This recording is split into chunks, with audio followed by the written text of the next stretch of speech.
السلام علیکم بچوں، ہماری آج کی کہانی کا عنوان ہے جادوئی پینسل۔ ایک بار ایک پرفضا گاؤں میں علی نام کا ایک نوجوان لڑکا رہتا تھا جسے پریوں اور جادوئی کہانیاں بہت پسند تھیں۔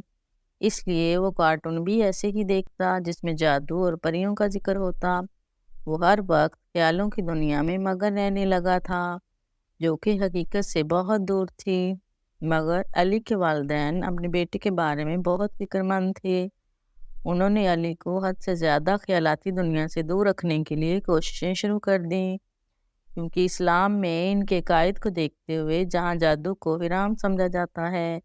ایک دن جب علی یوٹیوب پہ کچھ تلاش کرا اور بڑے دھیان سے اسے دیکھنا شروع کر دیا، اس میں ایک چھوٹی بچی کو دکھایا گیا جس میں لکھنا بہت مشکل لگتا تھا۔ جب بھی اس کی ماما اسے لکھنے کو کہتی تو وہ محنت کرنے کے بجائے جادوئی پینسل کی ضد کرتی جو خود بخود اس کا ہوم ورک کر دے۔ ماں اس کو روز سمجھاتی کہ بیٹی کوئی جادوئی پینسل نہیں ہوتی، یہ سب حقیقت نہیں ہے، مگر وہ اتنی چھوٹی تھی کہ کارٹون میں جو دیکھتی اسے ہی حقیقت سمجھتی تھی۔ علی اس ویڈیو کو اپنی ماں کے ساتھ دیکھ رہا تھا۔ علی کی ماں نے موقع کی غنیمت جانا اور علی سے اس موضوع پہ بات شروع کر دی اور وضاحت کی کہ کس طرح جادوئی پینسل کی طرح من گھڑت خیالات معصوم بچوں کے ذہنوں میں ڈالے جا رہے ہیں، جو بچوں کو ان کی اصل دنیا اور اس کی حقیقتوں سے بہت دور لے جا رہے ہیں۔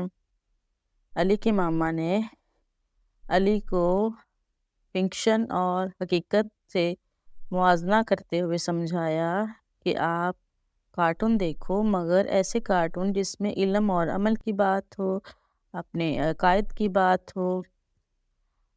علی ماما کی باتیں سن کر گہری سوچ میں ڈوب گیا۔ لگتا تھا اسے بات سمجھ آ گئی ہے۔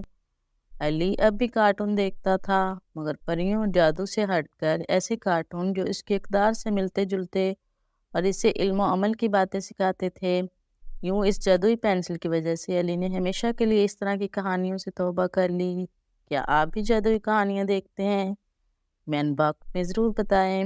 ملتے ہیں نیکسٹ ویڈیو میں ایک نئی کہانی کے ساتھ، تب تک کے لیے اللہ حافظ۔